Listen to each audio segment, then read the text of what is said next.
आप देख रहे हैं अवाम की आवाज़। आज टीम अवाम की आवाज़ आपको दिखाने जा रही है सेवन शहर के हालात। ये शहर मुराद अली शाह साहब का अपना शहर है और इन्हीं का हल्का भी है। यहाँ के हालात देखकर चिराग तले अंधेरा की मिसाल याद आती है कि वो वजीर आला होकर भी अपने ही शहर की हालत ना सुधार सकें तो और क्या कर सकेंगे। लाखों करोड़ों रुपए का बजट मंजूर किया जाता है, प्रोजेक्ट्स की मंजूरी भी दी जाती है, मगर इस पर अमल दरामद सिर्फ दीवाने का एक ख्वाब दिखाई देता है। ना इदारे कारआमद है, ना इंतजामिया और ना ही सरकारी मशीनरी। अवाम जाएं तो कहाँ जाएं।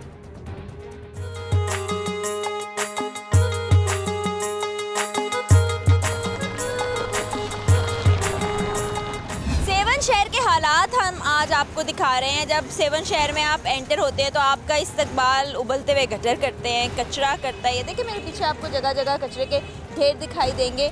और जब हम कल पहुंचे हैं, ज़ाहिर बात है ये छोटा शहर है तो इत्तलात ऊपर तक पहुंच जाती हैं, इंतज़ामिया तक पहुंच गई, तो रोड को ठीक करने का काम भी शुरू कर दिया गया कल ही। तो अभी हम ज़रा उस रोड की प्लानिंग भी जानेंगे और देखेंगे कि वो रोड जो ठीक किया जा रहा है उससे अवाम को कोई रिलीफ मिलेगा या नहीं मिलेगा। और अवाम से भी बात करेंगे कि उनके शहर के मसले क्या हैं और वो मसले कभी हल हुए या नहीं हुए।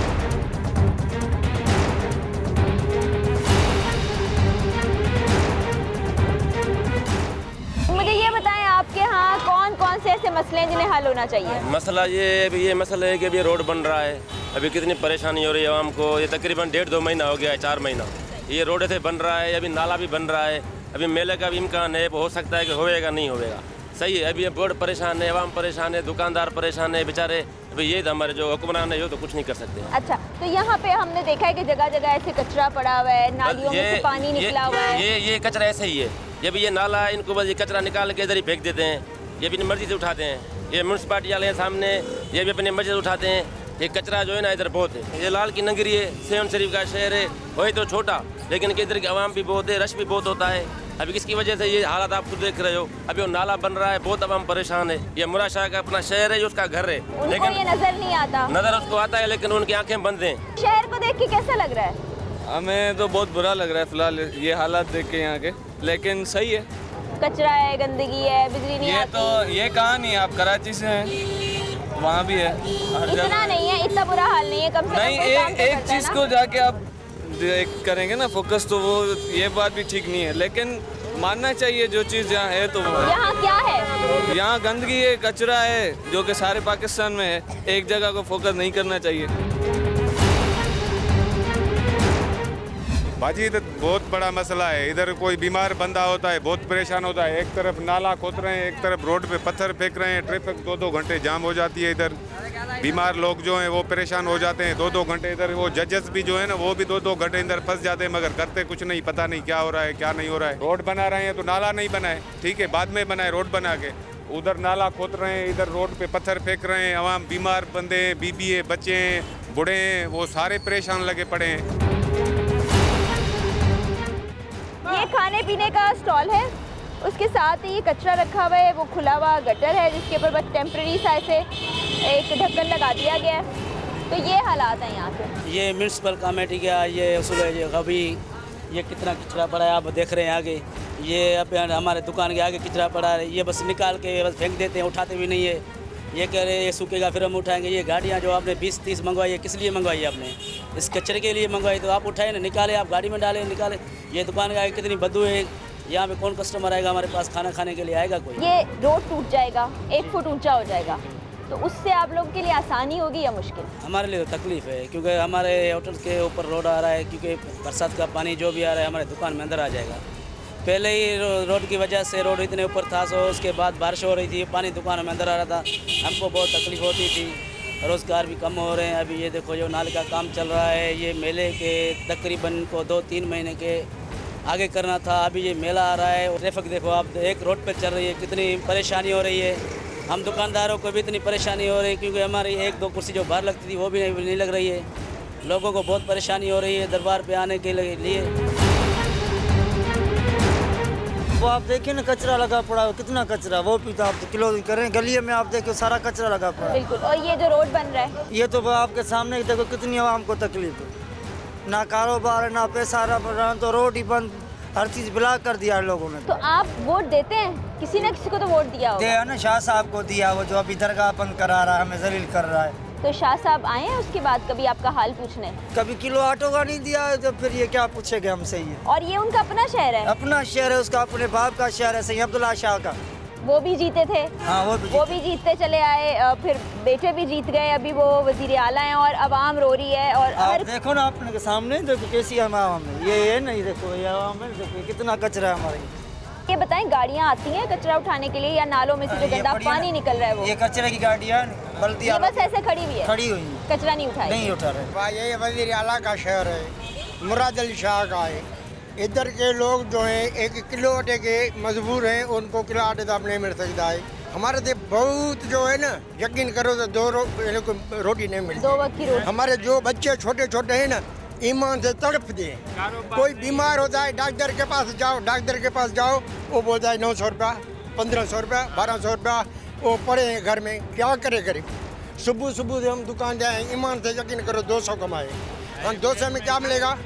बस वो ये वज़ीर आला का शहर है, उनको खुदा पूछिए, हम क्या कर सकते हैं। 4-5 साल हो गए ये शहर अभी तो नहीं बना हुआ है, कोई फ़ायदा नहीं है। गलियों में भी कचरा बहुत है, जाते हैं तो उठा के नहीं देते हैं, कचरों का ढेर है, जिधर देखो बस यही हालत है। ये बिल्कुल सामने म्यूनिसिपल का ऑफिस है, हाँ, है ना? अंदर चले जाया करें, बोले गाड़ियाँ निकालो, कचरा उठाओ, रोड साफ करो। नहीं, वो देखते हैं, वो भी इधर के ये पड़ोसी है हमारे, कभी देते हैं कभी गाड़ी नहीं देते हैं। ये रोड का भी असर देख रही हो, कितनी गंदगी हो गई है। आज तीसरा दिन है, हमने ऐसे ही हालात देखे हैं आपके शहर। हाँ, इधर ऐसा ही है। ये म्यूनिसिपल कॉर्पोरेशन का ऑफिस है और अगर मैं यहाँ से बिल्कुल ऐसे घूम जाऊँ और हम आपको कैमरे पे दिखाएं तो वो आपको बिल्कुल सामने कचरे का ढेर नज़र आ रहा है। इतनी तौफीक नहीं होती कि यहाँ आएँ, कचरा उठाएं और शहर की कम से कम गंदगी, गलाजत, गटरों का ही कोई हल निकाल लें। बाकी बातें तो आप छोड़ें, सीएम साहब कभी आएँ, विजिट करें, मसले हल करें, वो तो दूर की बात, कचरा तक नहीं ये उठा सकते।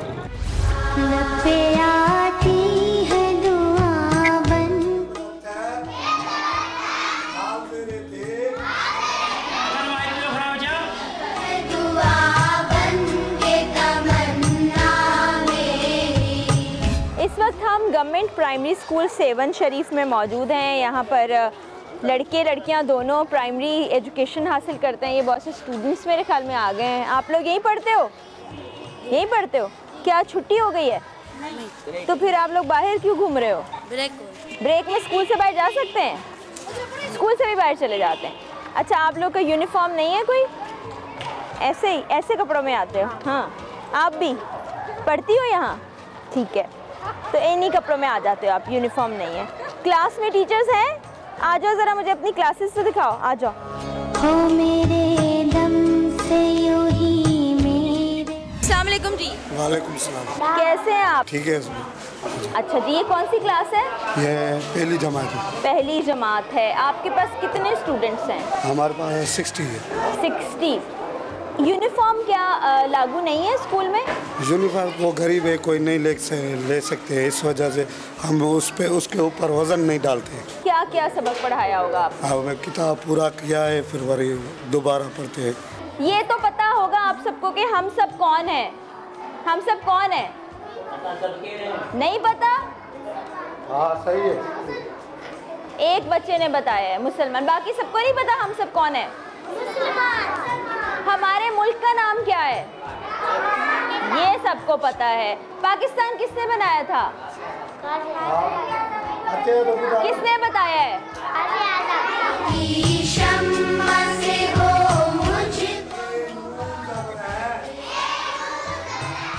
अस्सलाम वालेकुम। क्या हाल है आप लोगों के? कौन सी क्लास है ये? 5 क्लास है, बैठ जाएं। अच्छा जी, मुझे बताएं 5 क्लास को क्या क्या मज़ामीन पढ़ाते हैं? मज़ामीन तो सिंधी हमारा जो है स्पेशल सब्जेक्ट है, क्योंकि सिंधी लैंग्वेज है हमारी। सो सिंधी में जो भी हम पढ़ाते हैं 5वीं के हिसाब से वो पढ़ाते हैं हम। उर्दू? हाँ, उर्दू मज़ामीन भी है। हाँ, अंग्रेज़ी भी है।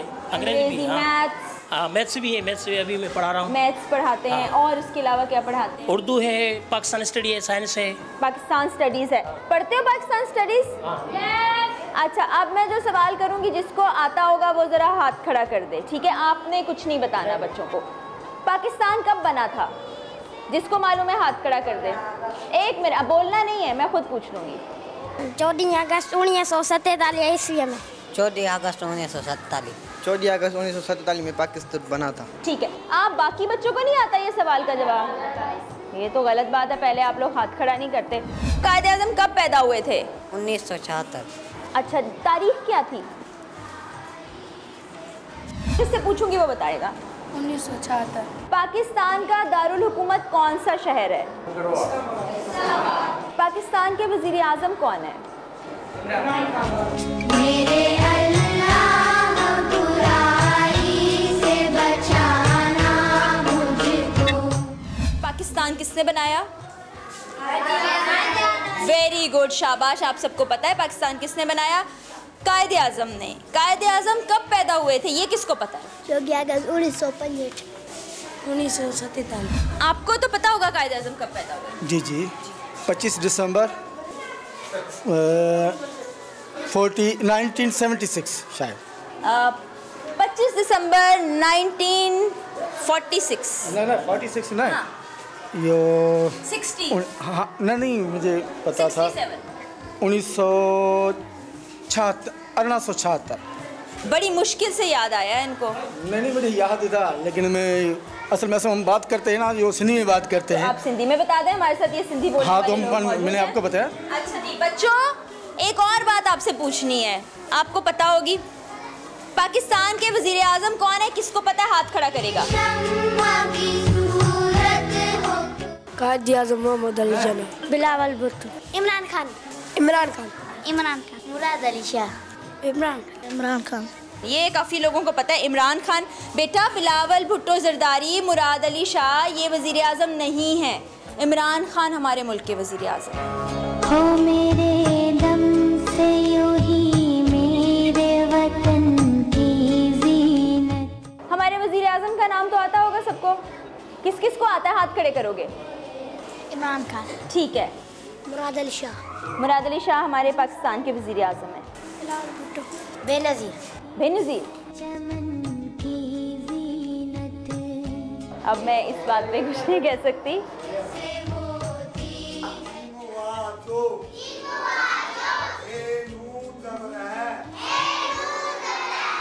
कौन सी क्लास है? 3। अच्छा मुझे ये बताओ, तुम्हारी टीचर कहाँ है? टीचर साया उस्मान। ये कौन से क्लास थी अभी? सिंधी। तो आप सारे बच्चे क्लास 3 के हो? आपकी टीचर कहाँ है? कायदे आज़म कौन है बेटा? पता नहीं। पता नहीं। आपको पता है कायदे आज़म कौन है? आपको पता है कायदे आज़म कौन है? आपको पता है कायदे आज़म कौन है? किसी को पता है कि कायदे आज़म कौन है तो वो हाथ खड़ा कर दे। अच्छा, एक बच्चे ने हाथ खड़ा किया है। ये बड़ा बेसिक सवाल है, मैंने बहुत सोच समझ के ये एक आसान सा सवाल सोचा था। हाँ जी, कायदे आज़म कौन है? कायदे आज़म वज़ीर आला। वज़ीर आला पाकिस्तान के। अच्छा तो बताओ कायदे आज़म कौन है? मुल्क कायदे आज़म। हमारा मुल्क बनाया था, उनका नाम कायदे आज़म था। ठीक है, ये आपको बेटा किसने पढ़ाया है? सर ने पढ़ाया। तो आप सबको क्यों नहीं पढ़ाया? मेरे ये देखें, ये दरवाज़ा भी टूटा हुआ है, किसी भी वक्त हाथ में आ जाएगा ये दरवाज़ा टूटा हुआ। आ जाए जी, आगे आ जाए। ये देखिए सारे बेंचेस ज़रा आप लाइन से पड़े हुए देख लें, सब टूटे हुए। इधर भी देख लें आप, वो कोने में जो बेंचेस रखे हुए हैं वो देख लें। ये बच्चे जिन पे बैठे हुए हैं ये बेंचेस देख लें, सिवाय गिनती के 1-2 बेंच जो बेहतर हालत में, ठीक नहीं है। किसी बच्चे को ये पता है कि कायदे आज़म कौन है? किसी को नहीं पता।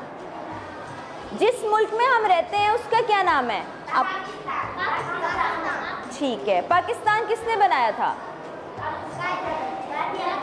तो आप लोग को पता ही नहीं है कायदे आज़म कौन है।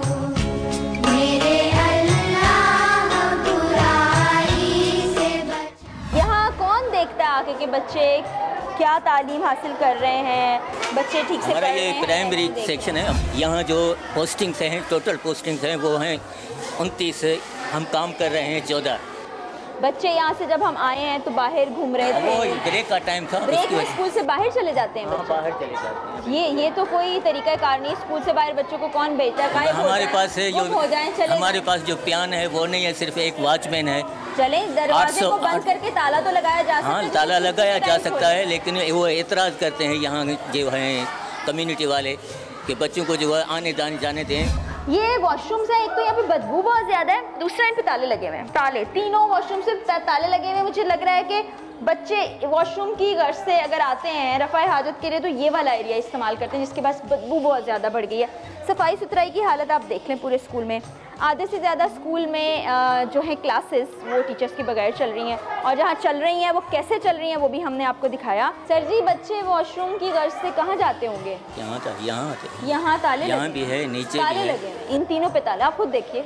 हाँ, ताले तीनों, तो दो को ताले नहीं, तीसरे को भी ताला है। ये वॉशरूम को ताला लगाना तो गलत बात है। अगर एक वक्त में एक से ज्यादा बच्चे बाथरूम जा रहे हैं, तीन बाथरूम है, 3 चाबियां लगी हैं, 3 क्लासेस यहाँ चलते हैं, हर एक क्लास में एक उस्ताद के पास चाबी। ये तो अजीब से आप जवाब पेश कर रहे हैं। बिलावल भुट्टो जरदारी साहब हैं, ये जरदारी का नाम लेकर आवाम को बेवकूफ़ बनाते हैं। हम ये अपील करते हैं गवर्नमेंट से कि हमें अपनी कॉलेज बनवाने के लिए कुछ तो दें। गवर्नमेंट जिम्मेदार है, हमने इतनी दफ़ा इन्फॉर्म किया है, बार बार कहते हैं और यही कहते हैं कि स्टाफ दें।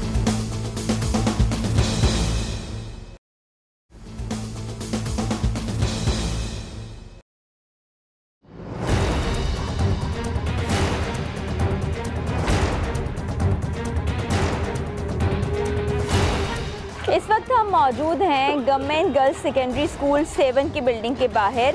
ये आप मेरे पीछे देख सकते हैं। दरअसल ये मैट्रिक तक जो स्टूडेंट्स हैं उनके लिए बिल्डिंग मुख्तस थी, लेकिन उसके बाद हायर सेकेंडरी कर दिया गया ताकि जो बच्चियां हैं वो 12वीं तक तालीम हासिल कर सकें।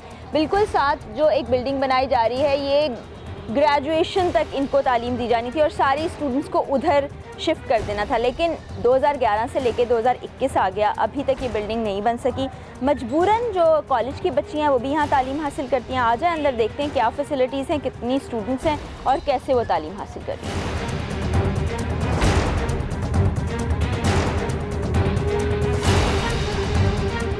इस वक्त एक क्लासरूम के अंदर हम दाखिल हो रहे हैं। देखते हैं यहाँ मुझे कुछ स्टूडेंट्स दिखाई दे रही हैं, उनसे बातचीत करते हैं कि वो कौन सी क्लास के स्टूडेंट्स हैं और उनकी पढ़ाई कैसी चल रही है। आ जाएँ। वैसे ये स्कूल जो है हायर सेकेंडरी यानी 12वीं क्लास तक होना चाहिए, तो आप लोग क्यों यहाँ पे मौजूद हैं? देखिए, एज यू नो कि हमारे पास यहाँ छोटा सा शहर है, 7 का शहर एक छोटा सा शहर है, और आप समझ सकती हैं कि यहाँ के तकरीबन लोग जो हैं कुछ अफोर्ड नहीं कर सकते हैं, और कुछ बाहर की जो एटमॉस्फेयर है, वहाँ का जो माहौल है यूनिवर्सिटीज़ वगैरह का, तो वहाँ पे हमारे पेरेंट्स जो हैं हमें अलाउ नहीं करते हैं। तो इसीलिए हमने अपनी पेरेंट्स प्रिंसिपल है जो उनसे रिक्वेस्ट की कि प्लीज़ हमारी भी क्लासेस जो भी हो सकता है आप यहाँ पे करें, तो हमें भी यहाँ पे पढ़ने का मौका मिल जाएगा। और ये हमारी क्लासरूम नहीं, आप देख सकते हैं ये लाइब्रेरी है, तो इसीलिए हम अपना टाइम वेस्ट नहीं करना चाहते, इसलिए हम यहाँ पर आके पढ़ रहे हैं जो भी हम पढ़ सकते हैं। इंग्लिश हमारी माशाल्लाह से बहुत अच्छी जा रही है, और बिल्डिंग की तो हमें वैसे भी आप देख सकती हैं कि ये हमारी अपनी बिल्डिंग नहीं है, ये स्कूल का पोर्शन है जिसमें हम फिलहाल बैठे हुए हैं। आप लोगों को स्कूल वालों ने फैसिलिटेट किया। ये बिल्कुल जो साथ वाली बिल्डिंग है ये आपके लिए बनाई जा रही है, पता नहीं किस साल से, 2011 से इसकी कंस्ट्रक्शन जो है जारी है। आप देख रही हैं कि कोई भी टीचर नहीं है, हम सेल्फ स्टडी कर रहे हैं। बिलावल भुट्टो जरदारी साहब हैं, ये जरदारी का नाम लेकर आवाम को बेवकूफ़ बनाते हैं। ये मुराद अली शाह, उनकी बेनज़ीर भुट्टो मैडम का नाम लेकर आवाम को बेवकूफ़, हम उनकी पार्टी हैं, हम आपके लिए पता नहीं क्या कुछ करेंगे। इमरान खान है तो उन्होंने तो पता नहीं क्या क्या वादे किए थे, मैं ऐसा करूँगा ऐसा करूँगा ऐसा, एक भी वादे पे पूरा नहीं उतरे हैं वो, एक भी वादे पे। हो मेरा काम गरीबों की हिमायत कर। मुझे ये बताइए, इतने सारे स्टूडेंट्स एक ही कमरे में बैठे हुए हैं, जी इससे भी ज़्यादा आपने बताया? बहुत परेशानी होती है, बैठने में लिखने में बहुत परेशानी होती है। बहुत स्टूडेंट्स है, क्लासेस भी इतने नहीं चलते, जो टीचर्स हैं वो अच्छा पढ़ाती है मगर कुछ सब्जेक्ट है उनकी टीचर्स नहीं है यहाँ पे, है ही नहीं। और वो बेटा कौन से सब्जेक्ट्स हैं? वो मैथ है, फिज़िक्स है और इंग्लिश का है, वो नहीं है। मेरे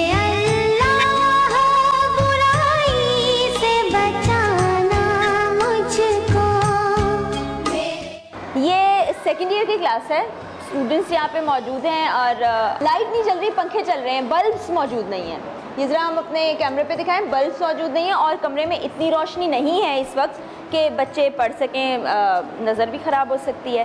बेटा और क्या क्या मसले हैं? जगह तो है ही नहीं, आपके पास टीचर्स भी नहीं है, तो कैसे पढ़ते हो? सर वो भी पूछे, लेकिन पहले तो हमारे पास ये बिल्डिंग का मसला है। ये जो आप रूम्स वगैरह देख रहे हैं वो हमने हाई स्कूल वालों से लिए हैं, वो भी किराए पर। बार बार हमें यही ताना मारा दिया जाता है कि ये हमारे रूम से जाए, यहाँ से जाए, यहाँ से। हम ये अपील करते हैं गवर्नमेंट से कि हमें अपनी कॉलेज बनाने के लिए कुछ तो दें।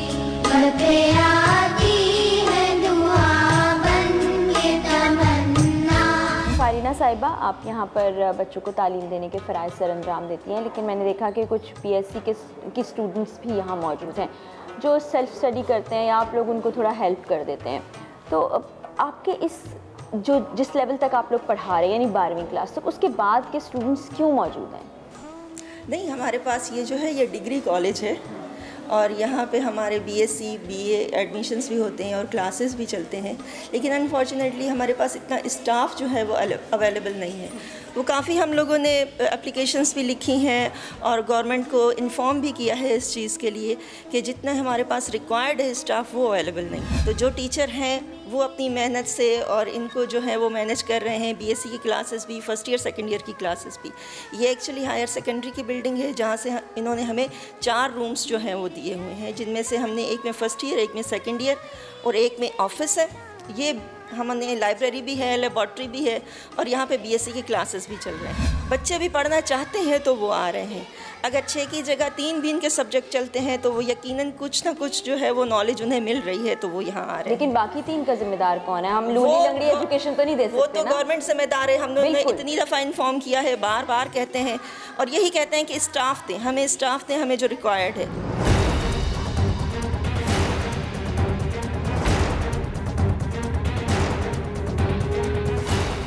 ये स्कूल के साथ ही मुत्तसिल बिल्डिंग है, अच्छी खासी अराजी है जिसके ऊपर आपको बिल्डिंग का एक हिस्सा बना हुआ भी दिखाई दे रहा है। यहाँ पर अंडर कंस्ट्रक्शन है, 10 साल तकरीबन हो गए हैं और यहाँ पर भी अंडर कंस्ट्रक्शन है। इसके बारे में यहाँ पर मकामी सहाफ़ी हैं मोहम्मद उर्स, उनसे हम ज़रा मालूमात हासिल करते हैं।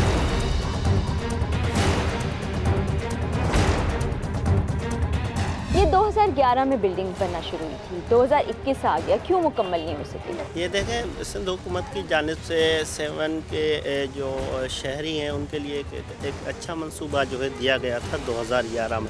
ये अगर बिल्डिंग बर वक्त बन जाती तो 7 की तालीम में जो है एक बहुत अच्छे खासा इजाफा होता और तालीम का मेयार भी जो है बेहतर होता। मेरी जो है ठेकेदार से 2-3 मरतबा बात भी हुई, उसने कहा कि भाई मेरा कसूर नहीं है, मेरे पास फंड जैसे जैसे आते हैं मैं अपना काम करवाता हूँ। आपको हमने दिखाया कि डिग्री कॉलेज जिसका इफ्तिताह हुए 10 साल से ज्यादा का अरसा गुजर चुका है, अभी भी ये प्रोजेक्ट नामुकम्मल है। आइए अब आपको आवाम के लिए कायम शुदा TB अस्पताल और पुलिस ट्रेनिंग सेंटर दिखाते हैं, जिसका आगाज मुराद अली शाह साहब के वालिद मोहतरम अब्दुल्ला शाह ने किया था और आज तकरीबन 25 साल के बाद भी ये प्रोजेक्ट्स इल्तवा का ही शिकार हैं। तो इन पर लगा पैसा आखिर गया तो कहाँ गया और इन प्रोजेक्ट्स का फायदा किसको हुआ? हमारी टीम जा रही है 7 के TB सेंटर में और आप यकीन जानिए कि 1 घंटे से ज़ायद हो गया है और अभी मुझे नहीं पता कि हम कितना दूर जाएंगे। जिस रास्ते पे हम सफ़र कर रहे हैं, ना बंदा ना बंदे की ज़ात, उजाड़ बेअबान वीरान सहराई इलाका, सिर्फ आपको मैदान, टूटी हुई सड़क और बस वीराना दिखाई दे रहा है। और मुझे नहीं समझ आता कि शहर से इतना दूर TB हॉस्पिटल बनाने की मंतक क्या थी।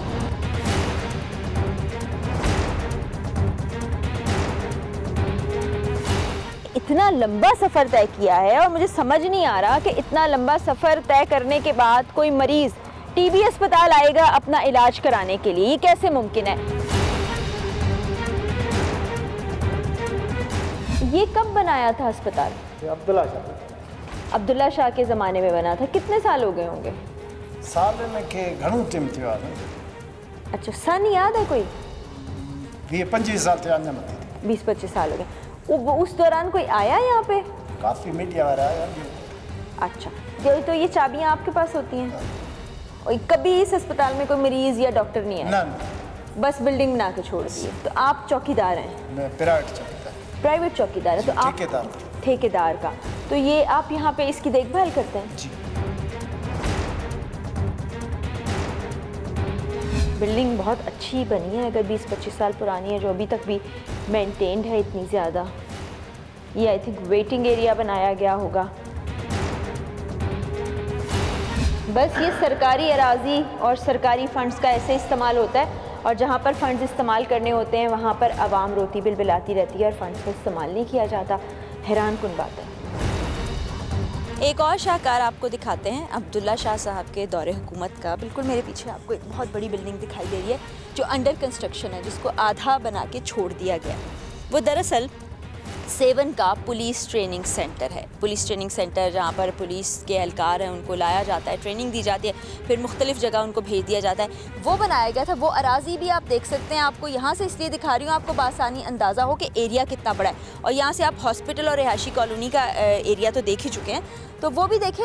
फ़ंड्स का ज़िया, हमारे टैक्स के पैसों का ज़िया, और फिर ये कहते हैं कि हमारे पास फ़ंड्स नहीं है, रोना रोते हैं और आवाम की फलाह बहबूद के लिए कोई काम नहीं करते।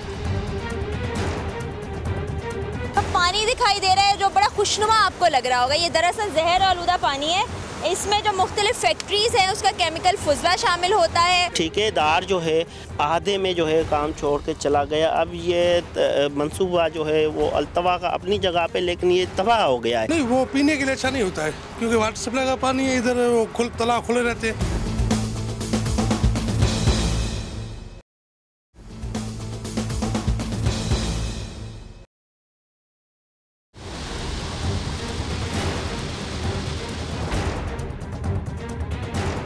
इस वक्त मैं अड़ल हेड पर मौजूद हूँ और मेरे पीछे आपको मंजर झील का जो पानी दिखाई दे रहा है जो बड़ा खुशनुमा आपको लग रहा होगा। ये दरअसल जहर आलूदा पानी है।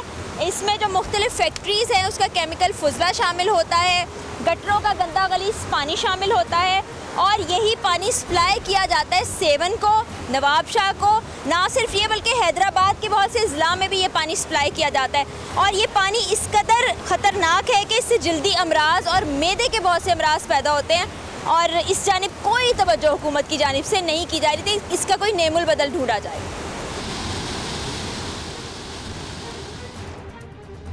इस वक्त हम 7 के आरओ प्लांट में मौजूद हैं। आरओ प्लांट कैसे काम कर रहा है और कैसा नज़र आता है वो तो मैं आपको बाद में दिखाऊंगी। मेरी नज़र इस गाड़ी पर पड़ी जो मेरे आँख में आपको दिखाई दे रही है। ये शायद पता नहीं फायर ब्रिगेड की गाड़ी है। सामने तो फायर लिखा हुआ है, पीछे उसके तालकाम म्यूनसिपल एडमिनिस्ट्रेशन और 7 शरीफ लिखा हुआ है, एमरजेंसी नंबर 16 लिखा हुआ है। तो ये शायद किसी ज़माने में फायर ब्रिगेड की गाड़ी होती होगी, लेकिन इसकी हालत आप ये देखें। आरओ प्लांट के बारे में हम बात करेंगे। यहाँ पर यहाँ के मकामी सहाफ़ी मोहम्मद उर्स साहब मौजूद हैं, इनसे जान। दरअसल ये जो टंकी बनी हुई है ये वाटर सप्लाई स्कीम जो है पूरे शहर में पानी फराहम करने के लिए ये टंकी बनाई जाती है। यहाँ से जो है पानी सप्लाई किया जाता है। अलबत्ता मेरे अक़ब में जो आप ये देख रहे हैं ये आरओ प्लांट बनाया गया था वज़ीर आला सिंध के खुसूसी एकामात पर जो है ये मंसूबा दिया गया था। किस साल में शुरू किया था? ये गालबन 2016-17 के अंदर जो है ये शुरू हुआ था। आगाज़ वो इस मंसूबे का हुआ, फ़ंड का इजरा भी हुआ, पेमेंट भी जो है वो आधी दी गई, लेकिन ठेकेदार जो है आधे में जो है काम छोड़ के चला गया। अब ये मंसूबा जो है वो अल्तवा का अपनी जगह पे, लेकिन ये तबाह हो गया है।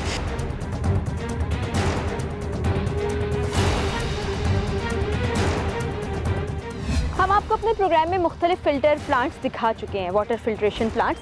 तो उसी में ऐसा होता है कि एक बड़े से तालाब की सूरत में पानी को स्टोर करने की जगह होती है। ये देखिए पानी स्टोर किया गया है, उसके बाद वो उससे एक छोटे जगह पर शिफ्ट होता है, जैसे कि ये आप देख सकते हैं ये बनाया गया है कुएं की सूरत में। वहाँ से फिर वो फ़िल्टर प्लांट के अंदर जाता है, फ़िल्टर होने के बाद शहर में सप्लाई हो जाता है। बहुत बड़ा पॉन्ड तो हमें दिखाई दे रहा है, ये भी यहाँ से लेके वहाँ तक है, लेकिन यही पानी मोटर्स के ज़रिए से शहर को सप्लाई कर दिया जाता है। फ़िल्ट्रेशन प्लांट काम नहीं कर रहा और छोटा सा जो फ़िल्टर लगाया गया है वहाँ से लोग पीने का पानी लेके जाते हैं। तो अभी हम ज़रा उस तरफ भी जाएंगे, उन लोगों से भी बात करेंगे कि शहर में पानी की क्या सूरत हाल है और उनके घरों में जो पानी सप्लाई हो रहा है वो कैसे।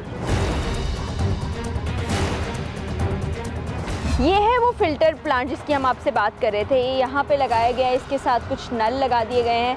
तो लोग जो चाहते हैं कि उनको पीने का साफ़ पानी मिले वो यहाँ से आते हैं, पानी भर के ले जाते हैं। जिस तरह से आप देखेंगे ये बच्चा हाँ, बोतलें भर के ले जा रहे हैं। आप पानी लेने यहाँ आए हैं? रोजाना आते हैं? पीने के लिए इस्तेमाल करते हैं? जी, पीने के लिए। तो जो घरों में पानी आता है वो कैसा होता है? नहीं, वो पीने के लिए अच्छा नहीं होता है, क्योंकि वाटर सप्लाई का पानी है, इधर वो तालाब खुले रहते हैं, तो उनमें मतलब मिट्टी वगैरह भी आ जाती है। पीने के लिए बहुत अच्छा है।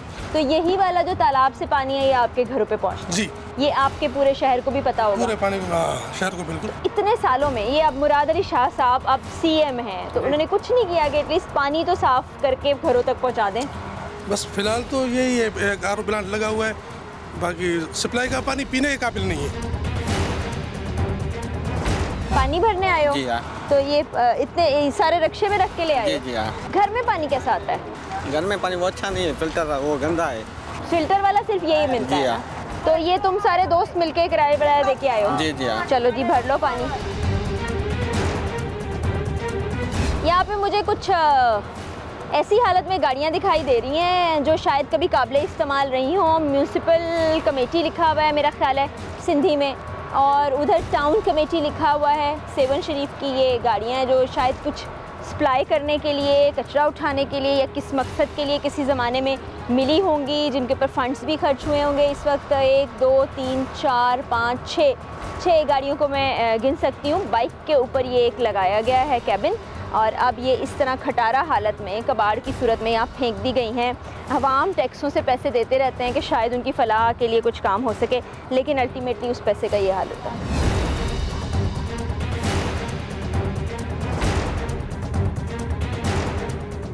इस वक्त जिस जगह पर मैं मौजूद हूँ ज़रा आपको दिखाते हैं। ये देखें, ये सोलर पैनल्स लगे हुए हैं और ये सोलर पैनल्स काफ़ी अरसे से यहाँ पर मौजूद हैं। इसका मंसूबा ये था कि शहर को पानी फराहम किया जाए। सोलर पैनल्स के ज़रिए से बिजली जो है वो प्रोड्यूस की जाए और ज़ेरे ज़मीन पानी को निकाला जाए, लेकिन ये पूरा मंसूबा जो है अभी ऐसे का ऐसे पड़ा हुआ है। ये तकरीबन 4 करोड़ रुपए ये सोलर पैनल नस्ब करने पर लगे हैं। बोरिंग यहाँ पर की गई है। पूरे शहर में 8 करोड़ की पाइप लाइन्स भी बिछाई गई हैं, यानी अगर कुल मिलाएं हम तो 12 करोड़ रुपए की रकम बनती है, लेकिन इस पे आगे कुछ नहीं हो सका। और ये फ़ेज़ 1 शहर की ब्यूटिफिकेशन के लिए जो शुरू किया गया था उसके बारे में मैं आपको बता रही हूँ। तो बस ये उजाड़ बेआबान लग रहा है यहाँ पर, कोई मुझे इंसान क्या जानवर भी दिखाई नहीं दे रहा।